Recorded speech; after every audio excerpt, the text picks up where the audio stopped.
Welcome to Fly on the Wall podcast. I'm your host, Chris Sonksen, CEO and founder of Church Boom. Here you get to sit in on a live coaching session as I coach pastors through the ministry challenges we all face. If you find this podcast helpful, please make sure to like, subscribe, and share. Welcome to today's podcast with my buddy Jeff, and we are talking about what are some practical ideas when launching an additional service. Maybe you have one service and you're going to two, or two going to three. How do you get the best results when launching a service? And we're going to talk about the difference between starting a service and launching. I think you're going to enjoy the conversation. Want to encourage you to check out churchboom.org. If you've ever thought about being a coach, we have a coaching certification. It can help you understand what it means to be a coach, completely train you, and man, it can create a second income or even a second chapter for your life. And also, make sure you check us out on social media. Follow us there. Instagram is church.boom. And Facebook is Church Boom. And there's a lot of great content that we put out on social media as well. So, hey, let's jump into today's conversation. I think it's a great one, and I think you're going to love it. Well, hey, man, let's jump into it today. How can I serve you? What's up? The question I would like to unpack a little bit is the idea of when is it smart for a church to start planning, looking at a second service? What are some of the benchmarks? What are some of the challenges, And so I'm thinking we're going to have to go to one pretty soon. But I've never launched a second service. We used to have two services, but then COVID hit. And so what are the challenges that I would be facing to launching a second service? And when your church already loves the first service. Yes. Several thoughts. One of the things is I always say that people tend to view the size of the church in which they first came. So they view it that way. They perspect it that way. It's one service. We all know each other. Mm-hmm. That's the tension and the problem that you're going to be feeling. So, first thing I would say is before you do anything, you got to make sure staff's on board, leaders on board. The board, the leaders, the volunteers. If you get the board, the leaders, board, staff, leaders, volunteers, you have meetings with them. The meeting for the meeting is the most important meeting. So you have meetings with them. Yeah, you'll be okay. You'll reduce a lot of that tension, but you got to get them on board before you say anything. That's number one. Secondly is I think one of the biggest mistakes people make is they start second services and they don't launch them. That's different. It's very different to start a second service than launching it. Starting is, all right, in 3 weeks, we're having two services. And then you wake up in the morning and thinking, I wonder who's coming to the 9 and who's coming to the 11. Versus, no, we're going to treat it like a mini church plant. That's good. It's almost I call it a mini church plant. So what does that mean? Well, we're going to launch, after you've met with the volunteers and all that, we're going to launch a second service, and we are going to, it's going to start on this, in 6 weeks from now, and we're getting prepared for it. I would encourage you to know who's going to go to what service. Whether that's a card or a QR code. Who's going to go to what service? So name, how many adults in your family, how many kids in your family, maybe the ages so you know how many children to expect at each. Okay. Then, would you come to this one or would you come to this one? You want to know, call it 200. Is it 200 cards? Is it 150-50? Is it 130-70? Is it 100-100? You want to get as close to as balanced as possible. Okay. Once you have those cards, let's say people turn them in and now you're 4 weeks away from launching it. You turned it in. Maybe you're able to move 20 people over because of your influence, and now you can balance it out. It's not going to be perfectly balanced, but if you can get it to 60-40, that'd be great. Okay. But now, once you have those cards, put them into a separate database, and call that launch team. Service 1 or service 2, or 9 o'clock launch team, 11 o'clock launch team, or whatever. Now watch this. Leading up to it, 3 weeks before, do your quick little videos. Hey, 9 o'clock team, man, I'm so excited. We are 3 weeks away from launching. This is awesome, man. I'm asking you to pray. Who you going to invite? La, la, la. And, let's believe God, whatever things you're going to say. hey, 11 o'clock team, and it just goes out, same exact speech to 2 different groups.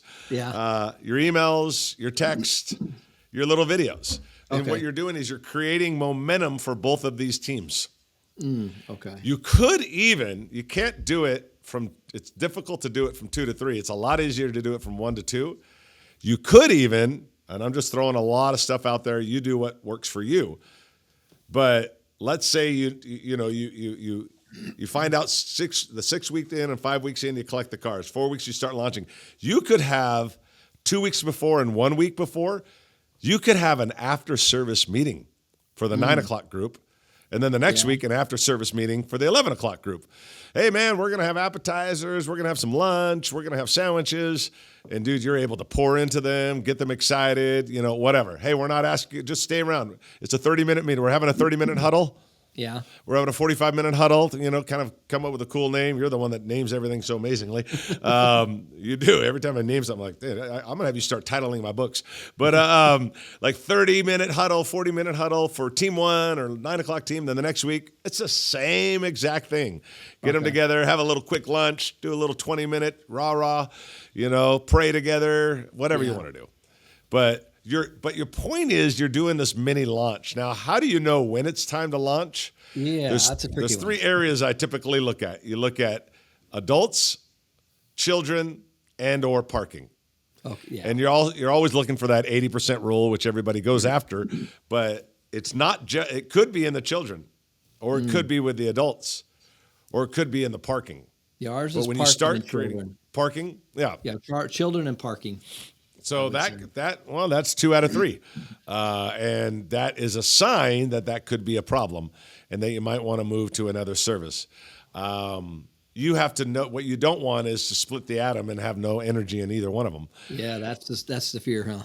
Yeah, it definitely is.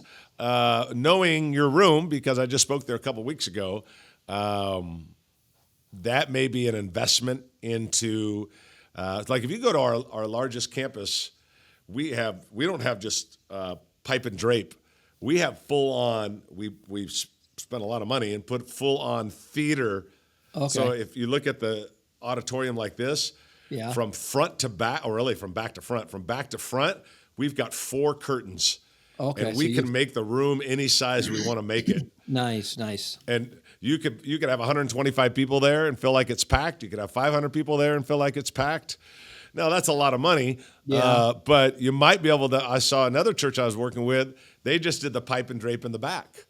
And it's amazing how when you do that, it kind of like, wow, 100 people in a room that normally seats 250, you get it down to 120. It feels packed. And the illusion that there's more room behind you is gone. You walk in and realize it, but then you sit down and then there's just, it's more crowded. There's more energy. So I'm a big fan of that. We do that I've done that at some of our campuses with just portable pipe and drape, which is really easy to do and pretty inexpensive. The theater style, very expensive, but that's a huge auditorium, and you can make the room any size you want. It's amazing, and it literally takes 5 minutes to make it any size you want. But that's something I would do as well. But anyway, to the original question, parking, children, adults, you have to look at those 3 areas. Yeah, our parking is an issue, and children is fine, but it does when we get a full Sunday. It's a lot of kids in some small rooms. We've only have 5 classrooms for children's ministry. Yeah, so it makes it tough. Yeah, well, and so when convincing the church, I can tell you just things I've done in the past. We had a campus where it was like children's was a nightmare from being packed out. The adults had some room, but we were like, okay, we got to pipe and drape it. We're going to do all this stuff. How do we convince them? I'm not a guy that's got an 8 and 6-year-old.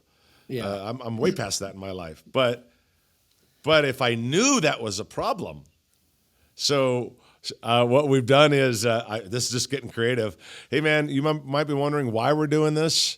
Well, Sunday morning, let's go live to our children's room right now. Oh, hey, this is Pastor so-and-so. This is leader so-and-so. Right in this room, we have this many kids. Man, we're already packed. Okay, now follow camera. Stay with me. Follow me down the hallway. Let's go into the next room. Really fun, really organic. Everybody's laughing, but they're seeing the problem. Yeah, that's good. It's a really cool way. We're going to go live, we're simulcasting to our children's department, and you just make it really fun.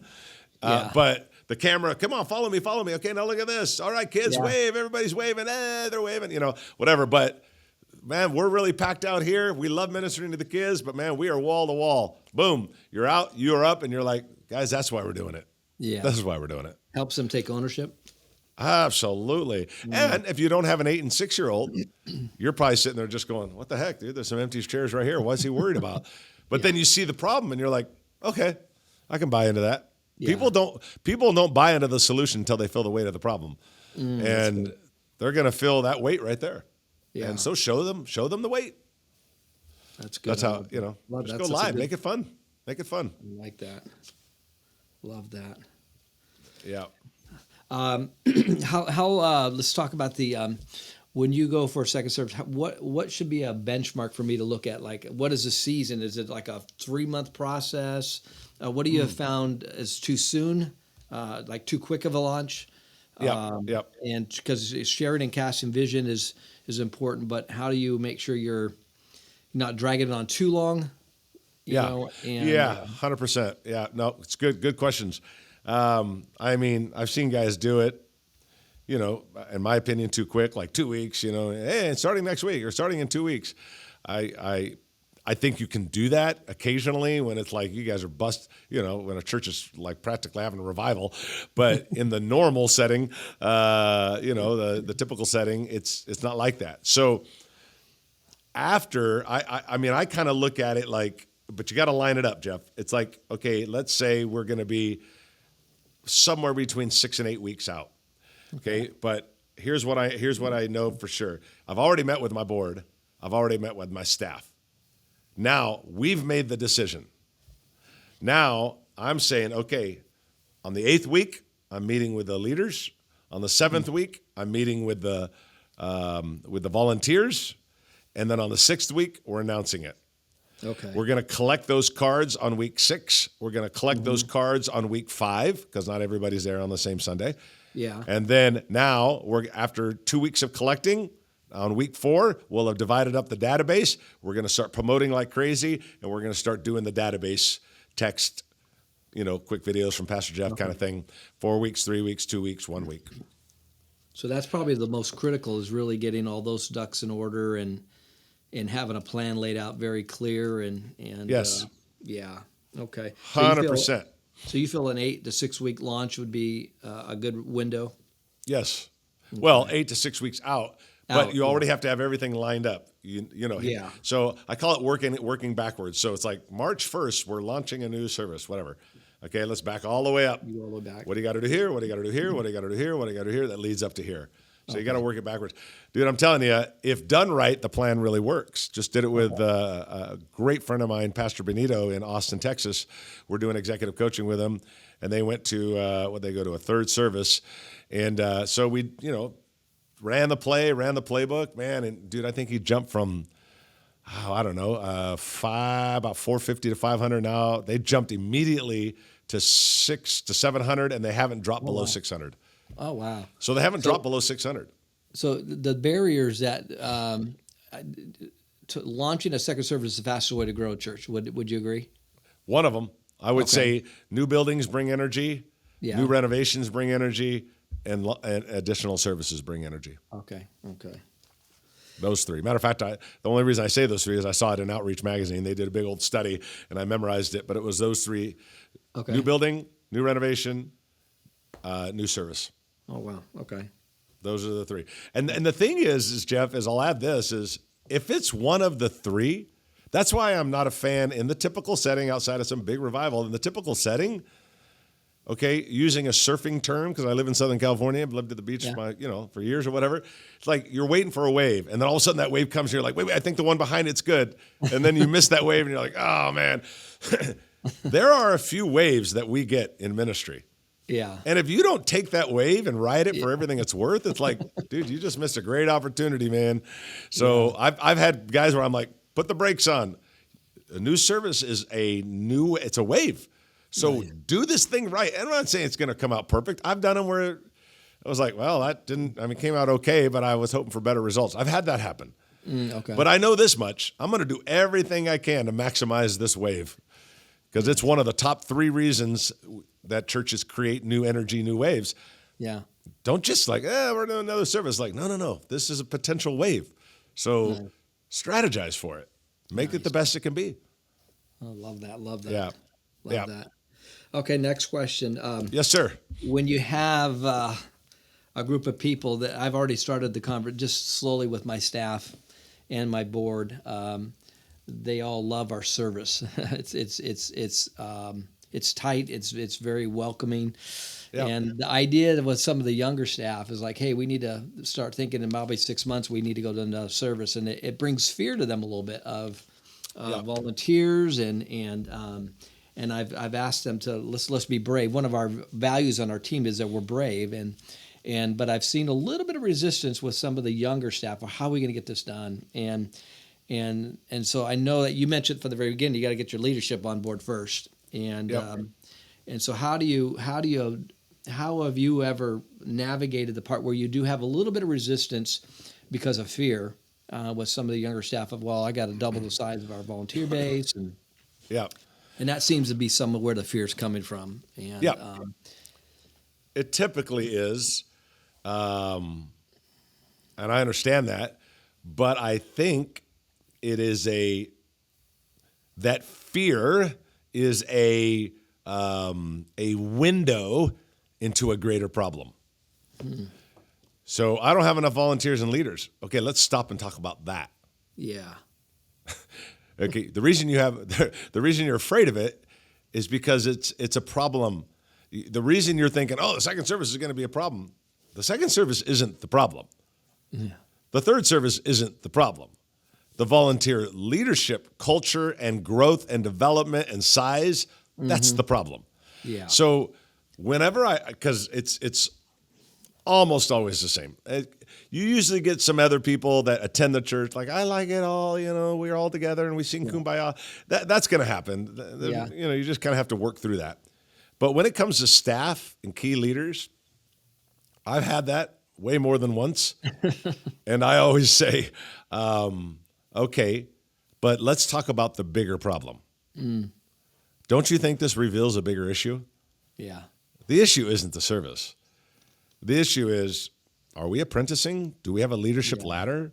Yeah. Are we developing second-tier leaders? Do I have 4 children's directors behind me that are just as good as me? My volunteer team of 30 has been 30 for the last year. Maybe I haven't grown it to 50, and maybe that's the problem. I haven't recruited a lot of new people, which I'm a big fan of staff always recruiting every 90 days. Yeah. I haven't done that. So I in a very nice way, I turn the tables on them and say, don't you think this reveals a bigger problem that we need to solve? Yeah, we did that at our staff retreat. We talked about, and we've done really well of doubling the size of our leadership and our volunteers. But I think there's still that fear of the unknown, and so I'm trying to remove that. Say, hey guys, we got to be brave, realizing, we've done a lot of great growth in our leadership, and asked everybody to literally bring 2 or 3 more people alongside them, and we've done good with that. We've brought us good key leaders that are they're very aggressively going after new leadership. But there is that, how much busier we're going to get, and the fear, will we lose the dynamics of our great service, but there's fear there, and I got 2 young staff members that are tearing it up, but they're new in ministry and they're shredding it, but there is a little bit of fear of will I burn out things, and so I'm like, okay, let's be brave. What do we need to do? But I hear that tone, and my board is not so much. There's 1 or 2 of them just like, are we ready for that? And they don't want to lose the dynamics of the first service, because one of the stories we always hear is you're a very welcoming church, and will we lose any of that dynamic going to 2 services? Yep. Yep. So, Well, let me add one more because I do think as you prepare, having these conversations are important. You're going to have to give a big enough runway to developing leaders, developing volunteers. For those that aren't, you have some that are really doing well with it, maybe a couple that aren't. You got to give enough runway for them to do that. That's one thing. Also, I think it's an opportunity for each of them to revisit the structure. So it's I'm a children's pastor, and so I'm going to run 2 services exactly the same way, or I'm going to run the leadership the exact same way. Well, maybe not. Can you add another level of leaders? Can you raise people up? Be like, okay, again, I'm going to use children's as an example. Yeah. It's usually like this: children's pastor, classroom coordinators, and a whole bunch of volunteers. That's kind of your standard. Yeah. And it's like, well, what if we looked at it differently? What if you had a service captain over every one of them? Or what if you had an event coordinator, communication coordinator, you had your own staff. Like if they started, anytime you add a service and now you're multiplying situations, I think it's worth at least revisiting the structure. Is this the best structure? Maybe there's a different, because most people are not going to think structure. Oh, we have one service, now we have 2. But is it time? Like I would challenge them on structure. Like if I were you and having staff meeting, like, okay, hey, we're going to go for this next service. It's, we're all got to raise up leaders and volunteers, but let's talk about structure. How do we structure things? For instance, and the example I always give, Chris and Jeff own 2 McDonald's, and you and I run these 2 McDonald's. That's what we do for a living, whatever. And then we find out that Joe, our buddy, he's got 12 of them and he's selling them. He's retiring. We come up with the cash. We buy 12. Now we have 14 McDonald's. There's no way we can run it the same way we did 2. It's just not going to happen. We got to put different management in place, different lines of communication. We got to have different depths of leaders. Like everything changes. Yeah. It's the same thing here. It's like maybe it's not necessary. But if you're going to add another service, maybe you need to look at the structure. And maybe it's time to look at it and think, is there a better way of doing this? Yeah. And I love that question. Yeah. I love that question. Yeah. Yeah, it's like, you're doing great, but is there a better way of doing this? Oh, well, I'm just going to add 4 more volunteers and 12 more volunteers and 4 more leaders. And so you're just going to do the same thing, just a little wider now. Is there a better way? And I would challenge that for them to think that way. Like, is there a better way of doing this? And let me give you one more thought. When you're dealing with launching another service, maybe the first impressions people or, the person that oversees ushers, greeters, whatever, first impressions or whatever you call it, guest services, they just say, well, we're going to need more volunteers. How many more? Just more. No. How many more exactly? Yeah, if they don't know, then they don't have a structure in mind. Yeah. So it's like, what does more mean? 15 more? 20 more? 2 more leaders? 6 more leaders? What do you need? Yeah. Because they need to know. And every one of your staff need to know, like, okay, what exactly do you need? Yeah. Otherwise, just more. Well, how do we know what enough is? Yeah. And I literally think that, personally, I think they all need to whiteboard it and really think through, like, okay, what do I really need? Is there a different way of doing this? And if I do this, I'll need 8 more volunteers and 2 more leaders. Okay, I've got 4 months to get that. Maybe if I just ask the question, is there a better way to do it? And what exactly am I going to need? Because everybody always says more, dude. Everybody always says more. I'm like, dude, that's... But it may be it. Yeah. Have you ever saw any of church launches where they maybe in one service they only offer part of the children's ministry? Yes. Or would that be a hindrance? No. I think that has largely to do with your demographic of the church, the age of the church. So, for instance, I'm working with a church right now. They have 2 services. They're about to go to 3. So they're going to take that first service and make it even earlier. And I said, just supply childcare for 5 and under. Try that. Yeah. And I'm like, how many people, of the people that are coming to the first service, even have children? Yeah, yeah. And they're like, probably, we'll probably have 150 people at the first service and probably less than 15 children. Okay. Then those that have children might not come to that service, and that's okay. Yeah. But because the demographic of that service. And the once in a while that you start, maybe a young family that, the husband starts work at 11, so they come to the early one and they get their kids up early. You got something for 5 and under, because that can be distracting. But yeah, absolutely. Okay. Yeah, because that goes right back to the question you said earlier. Just answer the question: how many do you need? And what are some of the obstacles? Or right? Yeah, because we have a little bit of an older generation, and sure. So great, Yep. great insight. Awesome. Great insight. Well, man, I hope this was helpful, dude. I gotta. Yeah, very helpful. Very helpful. Yeah. I've been trying to prime the pump a little bit, just saying, hey, in the next 6 months or so, we're gonna have to start having some conversations. Yeah. About being brave and going after a second service, and so I need to know some of the ins and outs of the right theology of launching a second service. So.